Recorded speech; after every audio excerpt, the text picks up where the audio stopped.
The Haunting of Ravenswood House. The Haunting of Ravenswood House prologue. Deep in the heart of the Massachusetts countryside stood Ravenswood House, a sprawling mansion built in the late 1800s. It was once the epitome of luxury and grandeur, home to the affluent Ravenswood family. However, the house had a dark history, one filled with tragedy, mystery, and the inexplicable. After the last of the Ravenswood lineage vanished under mysterious circumstances, the house fell into disrepair, shunned by the locals who believed it to be cursed. Chapter 1. The new inhabitants. In the summer of 2024, the Harper family decided to move into Ravenswood House. Daniel Harper, a novelist seeking inspiration, had purchased the mansion for a bargain price, intrigued by its history and the potential for his next book. His wife, Sarah, an architect, saw the move as an opportunity to restore the house to its former glory. Their teenage daughter, Emily, was less enthusiastic but willing to support her parents' dream. The first glimpse of Ravenswood House was both awe-inspiring and ominous. The Gothic architecture, complete with towering spires and intricate carvings, exuded a haunting beauty. But as the Harpers stepped inside, they felt an undeniable chill. The air was heavy, and the silence was deafening. Chapter 2. Uneasy beginnings. The initial days were spent cleaning and unpacking. Sarah marveled at the craftsmanship of the house, while Daniel explored the vast library, filled with dusty tomes and hidden secrets. Emily, however, felt an inexplicable sense of dread. She often heard faint whispers and footsteps echoing through the halls, even when she was alone. One night, as Emily was getting ready for bed, she noticed a faint light coming from under her closet door. She cautiously opened it, only to find nothing but darkness. The light was gone, but the feeling of being watched lingered. Chapter 3. The old journal. While exploring the attic, Daniel discovered an old, leather-bound journal. It belonged to Eleanor Ravenswood, the matriarch of the family. The entries began with descriptions of a happy family life, but soon took a darker turn. Eleanor wrote of her husband, Edward's, obsession with the occult and his relentless pursuit of eternal life. Her entries became more frantic, detailing strange rituals and the presence of a malevolent force within the house. The final entry was particularly disturbing. Edward has summoned something terrible. It watches us, waiting. I fear for our souls. Chapter 4. The hauntings intensify. As days turned into weeks, the hauntings became more pronounced. Doors slammed shut on their own, cold drafts swept through the rooms, and disembodied voices could be heard whispering in the dead of night. Emily's dreams were plagued by visions of a shadowy figure standing at the foot of her bed, its eyes glowing with a sinister light. One evening, while Sarah was working on restoring the grand staircase, she felt a cold hand grip her shoulder. Turning around, she saw nothing, but the imprint of fingers remained on her skin, cold and clammy. Chapter 5. The seance. Desperate for answers, Daniel contacted a renowned medium, Madame LeBlanc, to help them communicate with the spirits and uncover the truth behind the hauntings. Madame LeBlanc arrived with an air of confidence and mystery. She set up a seance in the grand dining room, lighting candles and forming a circle with the family. Holding hands, they began the seance. The air grew colder, and the candles flickered as Madame LeBlanc called out to the spirits of Ravenswood House. Suddenly, a ghostly figure materialized in the center of the circle. It was Eleanor Ravenswood, her face etched with fear and sorrow. "He must be stopped," she whispered. "Edward's ritual has bound a dark entity to this house. It feeds on our fear and suffering." Chapter 6. Uncovering the ritual. Eleanor's spirit faded, leaving the family and Madame LeBlanc with a sense of urgency. They needed to find and reverse the ritual Edward had performed. Daniel and Sarah delved into the library, searching for any clues, while Emily, guided by a strange intuition, explored the basement. In a hidden alcove, Emily found an ancient book bound in black leather. The pages were filled with arcane symbols and incantations. It detailed the ritual Edward had performed, one that required a blood sacrifice to bind the spirit of an ancient, malevolent entity to the house.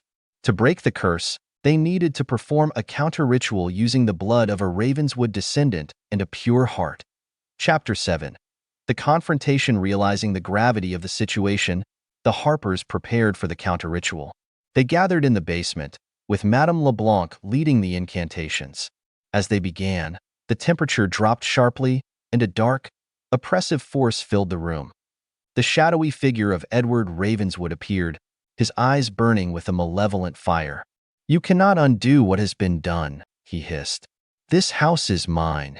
The entity attacked, but Madame LeBlanc's incantations held it at bay. Emily, with a pure heart and the blood of a Ravenswood, stepped forward and completed the ritual. The dark force roared in fury, but as the final words were spoken, it began to dissipate, its power broken. Chapter 8. Peace restored with the entity banished, the atmosphere in Ravenswood House changed dramatically. The air felt lighter, and the oppressive presence was gone. The hauntings ceased, and the house began to feel like a home. The Harpers continued their restoration work, transforming the mansion back into a place of beauty and warmth. Daniel wrote a best-selling novel about their experiences, while Sarah's architectural work gained acclaim. Emily, once haunted by fear, found a newfound strength and resilience. The family had faced the darkness of Ravenswood House and emerged stronger, their bond unbreakable. Epilogue. Years later, Ravenswood House stood as a testament to the power of courage and determination. The mansion, once a symbol of terror, became a beacon of hope and renewal. Visitors came to learn about its history, and the Harper's story inspired many to face their own fears. The legend of Ravenswood House lived on, but its haunting days were over. The spirits of the past had found peace, and the mansion, no longer a place of darkness, stood as a reminder that even the most haunted places could be reclaimed and restored. The Haunting of Thornwood Estate. Prologue. Nestled in the quiet outskirts of the quaint New England town of Fairfield lay Thornwood Estate, a sprawling mansion that had stood for over 2 centuries. Built by the wealthy and influential Thornwood family in the early 1800s, the house was an architectural marvel of its time. But beneath its elegant facade lay a history steeped in mystery and tragedy. Abandoned for decades, the mansion became the subject of many local legends and ghost stories. The townspeople spoke of strange occurrences, eerie sounds, and ghostly apparitions that plagued the house, attributing these phenomena to the dark secrets of its past. Chapter 1. The new residents. In the summer of 2023, the Riley family moved to Fairfield from Boston. Dr. John Riley, a historian with a passion for restoring old homes, had purchased Thornwood Estate at a surprisingly low price. His wife, Margaret, an interior designer, saw the potential to transform the mansion back to its former glory. Their 2 children, Thomas and Emily, were less thrilled about leaving the city for what they saw as a creepy old house in the middle of nowhere. From the moment they arrived, the Rileys were captivated by Thornwood's eerie beauty. The grand entrance hall, with its sweeping staircase and ornate woodwork, spoke of a bygone era. But there was also an unsettling stillness in the air, as if the house was waiting for something or someone. Chapter 2. Unsettling discoveries. As the family settled in, they began to notice odd things around the house. Margaret would often feel a cold breeze even when all the windows were closed. John heard faint whispers when he was alone in his study.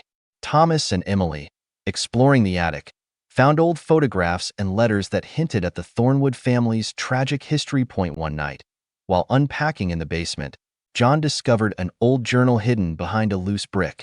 The journal belonged to William Thornwood, the original owner. It chronicled the family's life in the mansion, but also detailed a series of mysterious events that plagued them, including unexplained deaths and strange sightings. The final entry was particularly chilling. "The darkness has taken root in this house. It feeds on our sorrow and fear. I fear it will never let us go." Chapter 3. The hauntings begin. As the days turned into weeks, the hauntings became more frequent and intense. Doors would slam shut on their own, shadows moved without a source, and ghostly figures appeared and vanished. The atmosphere grew more oppressive, and the once beautiful mansion felt increasingly sinister. Emily often woke up at night to the sound of a woman sobbing. One night, she followed the sound to the attic and saw the ghostly figure of a young woman in a white dress, her face contorted in grief. The apparition vanished, leaving Emily shaken and terrified. Chapter 4. The medium. Desperate for answers, John reached out to a renowned medium, Elise Dubois. Elise arrived with a calm demeanor and a deep understanding of the supernatural. She explained that Thornwood estate was haunted by the spirits of the Thornwood family, trapped by a powerful and malevolent entity that fed on their pain and suffering. During a seance, Elise made contact with the spirit of Elizabeth Thornwood, William's wife. Elizabeth revealed that the entity was summoned by an ancestor who dabbled in dark magic, seeking wealth and power. The ritual had gone horribly wrong, binding the entity to the house and cursing the family. To break the curse, they needed to find and destroy the artifact used in the haunting of Blackwood Manor prologue in the heart of the English countryside. Surrounded by ancient oaks and shrouded in mist, stood Blackwood Manor. Built in the early 1800s by the Blackwood family, it was a grand and imposing mansion known for its elegant architecture and beautiful gardens. However, it was also known for its dark and tragic history. For decades, the house had been the subject of eerie tales and ghostly legends, driving most people away. Yet, the manor stood as a silent witness to the secrets buried within its walls. Chapter 1. The arrival in the summer of 2024, the Aldridge family moved into Blackwood Manor. Dr. James Aldridge, a historian and professor, had bought the house to research its history and write a book about it. His wife, Emily, a renowned painter, saw it as an ideal place to find inspiration. Their teenage daughter, Lily, and son, Michael, were less enthusiastic about moving to a remote and supposedly haunted mansion. The first impression of Blackwood Manor was both breathtaking and unsettling. The manor's Gothic architecture, with its tall spires, intricate stonework, and looming gargoyles, was awe-inspiring. But as they crossed the threshold, an inexplicable chill ran down their spines, and they felt as though unseen eyes were watching them. Chapter 2. Unsettling beginnings. The initial days were filled with excitement and exploration. The family marveled at the manor's grandeur. The sweeping staircase, the grand ballroom, and the vast library filled with dusty old books. But they also noticed odd things.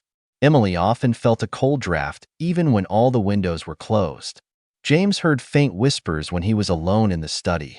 Lily and Michael, while exploring the attic, found an old trunk filled with photographs and letters that hinted at the manor's tragic past. One night, while unpacking in the basement, James discovered an old journal hidden behind a loose brick in the wall. It belonged to Eliza Blackwood, the last of the Blackwood family to live in the manor. Her entries started with descriptions of a happy family life, but soon turned darker, detailing a series of mysterious events that plagued the family. The final entry was particularly chilling. The darkness has consumed us. It feeds on our sorrow and despair. I fear it will never let us go. Chapter 3. The hauntings begin. As the days turned into weeks, the hauntings began. Doors would slam shut on their own. Shadows moved without any apparent source, and ghostly apparitions appeared and vanished. The atmosphere grew more oppressive, and the once beautiful manor felt increasingly sinister. Lily often woke up at night to the sound of a woman sobbing. One night, she followed the sound to the attic and saw the ghostly figure of a young woman in a white dress, her face contorted in grief. The apparition vanished, leaving Lily shaken and terrified. Chapter 4. The medium. Desperate for answers, James reached out to a renowned medium, Madame LeBlanc. With a calm demeanor and a deep understanding of the supernatural, she explained that Blackwood Manor was haunted by the spirits of the Blackwood family, trapped by a powerful and malevolent entity that fed on their pain and suffering. During a seance, Madame LeBlanc made contact with the spirit of Eliza Blackwood. Eliza revealed that the entity was summoned by an ancestor who dabbled in dark magic, seeking power and immortality.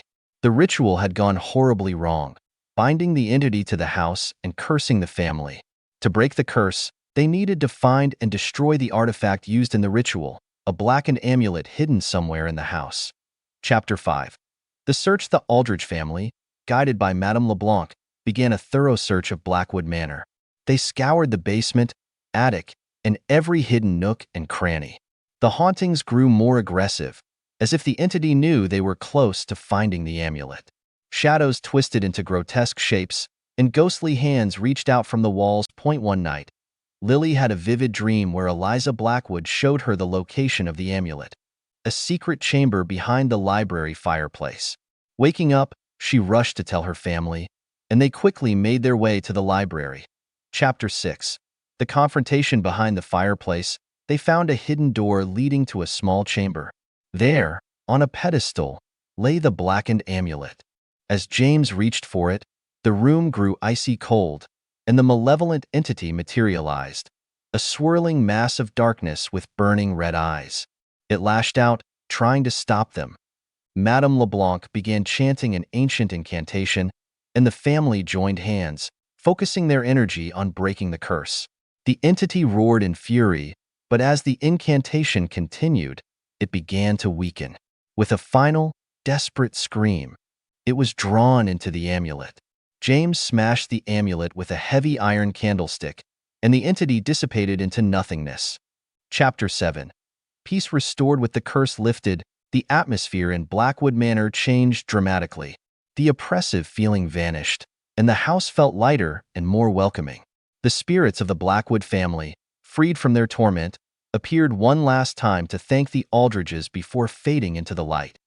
The Aldridge family continued their restoration work, transforming Blackwood Manor into a beautiful home filled with love and laughter. James wrote a best-selling book about their experiences, while Emily's artwork flourished with new inspiration. Lily and Michael, once skeptical, found a new appreciation for the history and the supernatural. Epilogue. Blackwood Manor became a symbol of resilience and renewal, attracting visitors curious about its history and the Aldridge family's story. The mansion, once a place of darkness and despair, was now a beacon of hope. The legend of Blackwood Manor lived on, but the hauntings were a thing of the past. The house, no longer cursed, stood as a testament to the power of courage, love, and determination. The ghost of the Grey Lady. Prologue. In the heart of London, amidst the hustle and bustle, stood the elegant but eerie Hamilton House. Built in the 18th century, it was a grand townhouse known for its sophisticated architecture and beautiful gardens. However, Hamilton House was also known for the ghostly figure that haunted its halls, the Grey Lady. Chapter 1. The new owners. In the fall of 2022, the Turner family purchased Hamilton House. Dr. Laura Turner, a historian specializing in Georgian architecture, had long been fascinated by the house's history and beauty. Her husband, David, a novelist, saw it as the perfect place to write. Their daughter, Sophie, a university student studying history, was equally enthralled by the idea of living in such a historic home. From the moment they moved in, they were captivated by the house's charm. The grand staircase, the intricate moldings, and the antique furnishings were all reminiscent of a bygone era. But as they settled in, they began to notice strange occurrences. The air would often grow cold suddenly, and they heard soft footsteps in the empty halls. Chapter 2. The Grey Lady. Sophie was the first to see her. One night, while studying in her room, she saw a faint, grayish figure in the mirror. A woman in a long dress, her face sad and haunting. The figure vanished as quickly as it appeared, leaving Sophie bewildered and frightened. As days passed, the sightings of the Grey Lady became more frequent. Laura and David saw her too, gliding silently through the halls, appearing in mirrors and disappearing into the shadows. Despite the ghostly presence, the Grey Lady seemed more sorrowful than malevolent. Chapter 3. The mystery unveiled. Determined to uncover the Grey Lady's identity and story, Laura delved into the history of Hamilton House. She discovered that the house was once owned by the Hamilton family, a wealthy and influential family in the 18th century. Lady Eleanor Hamilton, the original mistress of the house, was known for her beauty and grace, but also for her tragic end. Eleanor had fallen in love with a young artist, Edward, who was commissioned to paint her portrait. Their love was passionate but forbidden, as Eleanor was married to Lord Hamilton, a stern and controlling man. When Lord Hamilton discovered the affair, he had Edward imprisoned and banished Eleanor to a secluded part of the house, where she languished in despair until her untimely death. Chapter 4. The seance helped the Grey Lady find peace. The Turners decided to hold a seance. They invited a well-known medium, Madame Zara, to communicate with the spirit. In the dimly lit drawing room, surrounded by candles, they formed a circle and held hands as Madame Zara called out to Eleanor's spirit. The air grew cold, and the Grey Lady appeared, her form more solid than before. Through Madame Zara, Eleanor spoke, revealing her sorrow and longing for Edward. She explained that her spirit was bound to the house by her unfulfilled love and the injustice she suffered. Chapter 5.